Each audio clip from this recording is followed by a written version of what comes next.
لو تناهيتم إلى سر الحياة وصنعتم كائنا حيا نرى. جن علاقوں میں گرمی دبا کے پڑتی ہو اور سردی بھی دبا کے پڑتی ہو ان علاقوں کے لوگ صحت مند ہوتے ہیں عام طور پہ. یہ اصول یاد رکھیں. جن علاقوں میں سردیوں میں سردی دبا کے پڑتی ہو اور گرمیوں میں گرمی, کیونکہ یہ باڈی کی ضرورت ہے. سردیوں میں ٹھنڈک چاہیے ہمیں, یعنی ہمیں ہماری باڈی کو سردی بھی چاہیے, گرمی بھی چاہیے. فارورڈ کر کے چلا رہا ہوں کیونکہ میڈیکل سائنس میرا ٹاپک نہیں ہے.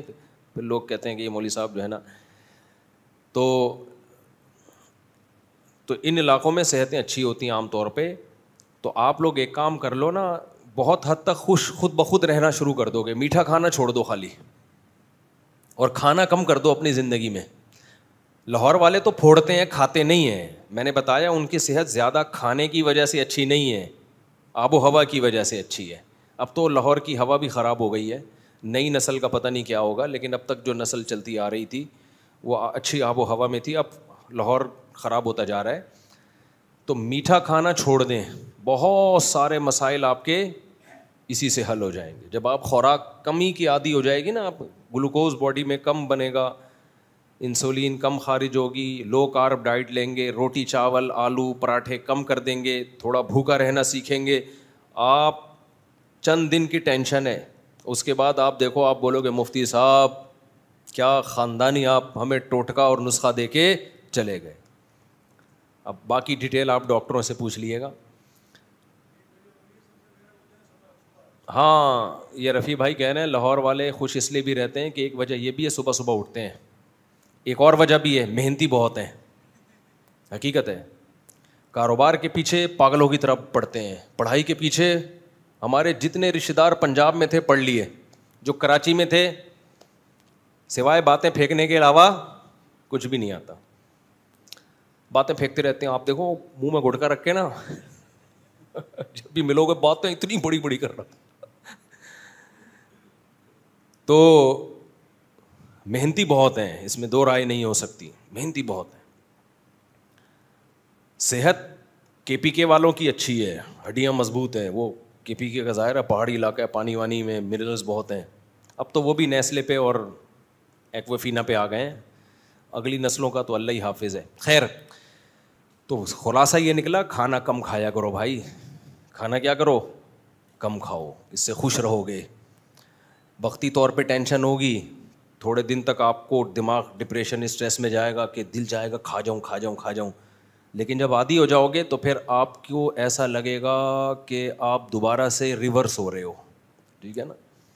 ہماری شریعت نے کم کھانے پہ صرف زور نہیں لگایا, بہت زیادہ زور لگایا ہے. اور کم کھانے سے کوئی ویکنیس کوئی کمزوری نہیں ہوتی. وقتی طور پر ہوگی, لگے گا کہ جیسے میں کمزور ہوں, وہ اس کی وجہ ہے کہ عادت پڑ چکی ہے. جیسے سٹا لگانے کی عادت ہوتی ہے نا, جب سٹا نہیں ملتا تو کیا ہوتا ہے, کوئی کام ہی نہیں ہوتا. تو تھوڑے دن کی ٹینشن ہے, اس کے بعد زندگی بن جائے گی یار, مزہ آئے گا, جینے کا مزہ آنا شروع ہو جائے گا. یہ ہوائی باتیں نہیں ہیں. جن لوگوں نے اس پر عمل کیا ہے نا, ان کی میں کبھی ہو سکتا ہے پوڈ کاسٹ میں ان کا میں انٹرویو کروں کہ پہلے آپ 3 ٹائم کھاتے تھے کیا تھے, 2 ٹائم پہ آئے تو کیا ہوئے, اور 2 ٹائم میں بھی کم کر دیا تو کیا ہو گیا. تو بتائیں گے آپ کو کیا ہو گیا. تو ہمارے مذہب کا بھی حصہ ہے, اس لیے کھانا پینے کو کم کرو, کم. اور میں اس لیے ترغیب دے رہا ہوں تاکہ میں اپنے آپ پر بھی عمل کروں, کیونکہ میں بھی پھوڑتا پھاڑتا جب طبیعت سے ہوں, جب موڈ ہوتا ہے نا طبیعت سے ہم بھی پھوڑ دیتے ہیں. خیر, تو یہ جو میں نے قرآن مجید کی آیت پڑھی ہے میرے بھائی, یہ میں کم کھانے پر دیکھو اس لیے بھی ترغیب دیتا ہوں کہ یہ ٹاپک میڈیکل سائنس کا ہے لیکن مذہب کا بھی ہے. وجہ اس کی ہے کہ سستی کے ساتھ دین اور مذہب پہ چلنا ممکن نہیں ہے. ایک بات یاد رکھو, سستی کے ساتھ خوش رہنا ممکن, بولو, سست آدمی زندگی میں کبھی بھی خوش نہیں ہو سکتا. کتنی ہی خوشیوں کے اسباب اکٹھے کر لے وہ خوش نہیں رہے گا. سست آدمی کو آپ بٹن لا کے دے دو نا کہ جو مانگے گا تیری خواہش پوری ہوگی, پھر بھی وہ ڈپریشن میں جائے گا. اب میں آپ کو کیا بتاؤں, اب مجھے یہ چیزیں مثالوں سے سمجھانی پڑتی ہیں. دیکھو ہمارا مذہب یہ چاہتا ہے کہ ہم دنیا میں ٹینشن میں رہیں یا خوش رہیں, بولو خوش رہیں. اللہ بھی یہ چاہتے ہیں نا, تبھی تو اللہ نے قرآن میں کہا کہ جو میری یاد کو زندہ کرے گا. فَلَنُحْيِيَنَّهُ حَيَاةً طَيِّبَةً, دنیا میں پاکیزہ زندگی دوں گا, اچھی زندگی دوں گا. اچھی خوش والی زندگی ہوتی ہے جس میں اگر پریشانیاں آئیں بھی تو صبر کی توفیق مل جائے. اور قرآن میں دوسری جگہ اللہ نے فرمایا الا بذکر اللہ تطمئن القلوب, فرمایا اللہ کو یاد کرنے سے دلوں کو سکون ملتا ہے. اس سے پتہ چلتا ہے کہ اللہ تعالیٰ اپنے نیک بندوں کو سکون میں دیکھنا چاہتے ہیں. پتہ چلا کہ نہیں پتہ چلا؟ تبھی تو ذکر کرنے والوں کو نقد انعام کیا دیتے ہیں؟ بول اتنا بھی مت کم مت کھاؤ کہ اللہ تعالیٰ جو اللہ کا ذکر کرتے ہیں نیک بندے, ان کو نقد انعام فوری جو دنیا میں ملتا ہے وہ کیا ملتا ہے؟ سکون, اطمینان قلب, ہے نا. تو بھائی اللہ اگر کسی کو آزما کے کوئی گفٹ دے رہے ہیں, وہ گفٹ چھوٹا گفٹ ہو سکتا ہے؟ اللہ نے یہ نہیں کہا الا بذکر اللہ یغنا یا یستغنی الفقراء, یہ نہیں اللہ نے فرمایا کہ غریب آدمیوں کو ذکر کے ذریعے پیسہ ملتا ہے. اگر اللہ یہ کہہ دیتے جو ذکر کرے گا پیسہ ملے گا, ساری دنیا ذکر کر رہی ہوتی بیٹھ کے. کیا خیال ہے؟ میں دو چیزوں کو بھائی بہت زیادہ فوکس, ایک ڈپریشن پہ بیان بہت کرتا ہوں, آپ نے دیکھا ہوگا, شادیوں پہ کرتا ہی ہوں, لیکن اس کے علاوہ اور ایک سستی کاہلی کے خلاف بہت بیان کرتا ہوں. اس کی وجہ پھر کھانے پہ آ جاتا ہوں میں کہ کم کھاؤ. تو لوگ ایک اشکال کرتے ہیں, بھائی کیا کھانا, یہ قرآن و سنت کی باتیں کرو ہمارے سامنے, یہ کیا کہ 2 وقت کھاؤ, کم کھاؤ, میٹھا کم کھاؤ, ورزش کرو, یہ کیا قرآن و سنت ہے یار؟ یہ لوگ اس طرح کی باتیں کرتے ہیں. کائنڈلی آپ کی خدمت میں عرض یہ ہے کہ یہ قرآن و سنت ہی کی باتیں کر رہا ہوں میں, یہ تورات اور انجیل کی باتیں نہیں کر رہا, بلکہ یہ تو تورات اور انجیل کی بھی ہیں اور قرآن کی بھی ہیں. یہ تو تمام ادیان میں مشترک باتیں ہیں. دیکھو ہمارا دین بہت وسیع ہے, اس میں احکامات بہت زیادہ ہیں, بہت زیادہ احکام. جب درختوں پہ پھل بہت زیادہ ہوتے ہیں, ایک ایک کر کے نہیں توڑا جاتا, ایسے پورے درخت کو ہلایا جاتا ہے. ایسا ہی ہے نا. جامن کے درخت دیکھیں آپ لوگوں نے, اس میں جب جامن نکلتے ہیں کتنے زیادہ ہوتے ہیں. شہتوت کے دیکھیں, گلگت میں آپ جاؤ, اتنے میٹھا شہتوت ہے گلگت کا, چترال کا.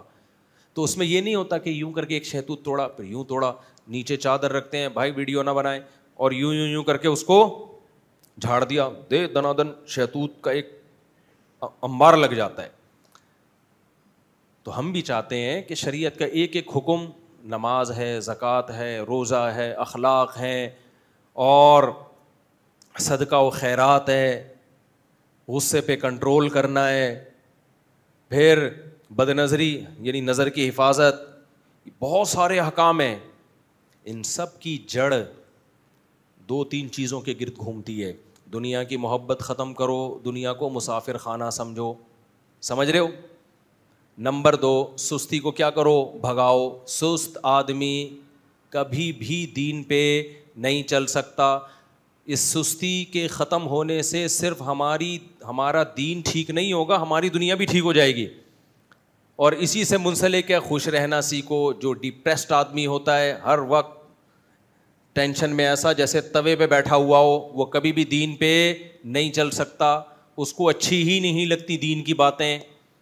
4 شادیاں تو وہ خاک کرے گا, اس کو ایک کی بات بھی اچھی نہیں لگتی. ٹینشن, آج کے مسائل تو دیکھو نا آپ, ہر آدمی ایسا لگتا ہے توے پہ بیٹھا ہوا ہے. کمنٹس میں لگتا ہے نا, اب جیسے میں نے وہ میرے ویڈیو گئی نا, ہاں شوف سرکار آگے کیوں بیٹھی تھی تو میں بتانا ہی بھول گیا.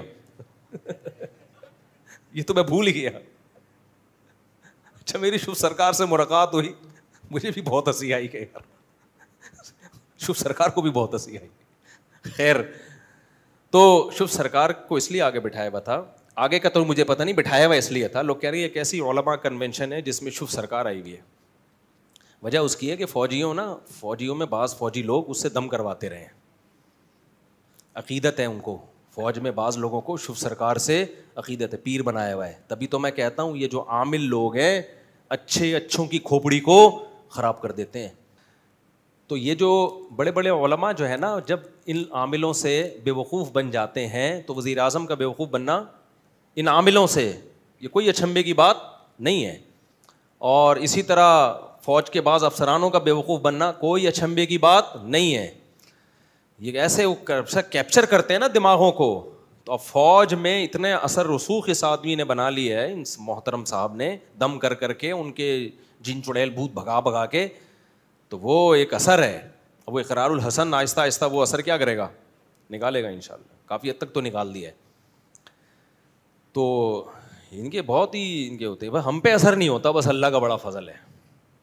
آرمی چیف تو نہیں, مجھے نہیں پتا آرمی چیف کا کیا حال ہے, میں اس پہ تبصرہ نہیں کروں گا, لیکن جو فوج کے بہت سارے آفیسرز ایسے ہیں جو شوف سرکار کو سمجھتے ہیں کہ یہ بہت پہنچی ہوئی سرکار ہے. تو یہ دماغ خراب ہو گیا ان افسروں کا, اور کچھ بھی نہیں ہے. ان افسروں کی کھوپڑی کیا ہو گئی ہے بھائی, آؤٹ ہو گئی ہے. کبھی میرے پاس آؤ تو میں بتاؤں گا کہ جن مجھے تم اس سے اچھا بھگانا آتا ہے. میرے پاس آؤ کبھی خوشبو لگا کے, تو آپ کے سارے جن انشاءاللہ 4 سیکنڈ میں, 5واں نہیں ہونے دوں گا سیکنڈ. مجھے جتنا اچھا جن بھگانا آتا ہے نا, اتنا کسی کو نہیں آتا ہے, ذہن میں رکھنا. اور اس کا طریقہ یہ ہے میرا جن بھگانے کا کہ جو جن بھگا رہے ہیں نا اس کو بھگا دو یہاں سے. میں نے بہت سے لوگوں کے علاج کیے ہیں. ہوا و حرص والا دل بدل دے, میرا غفلت میں ڈوبا دل بدل دے.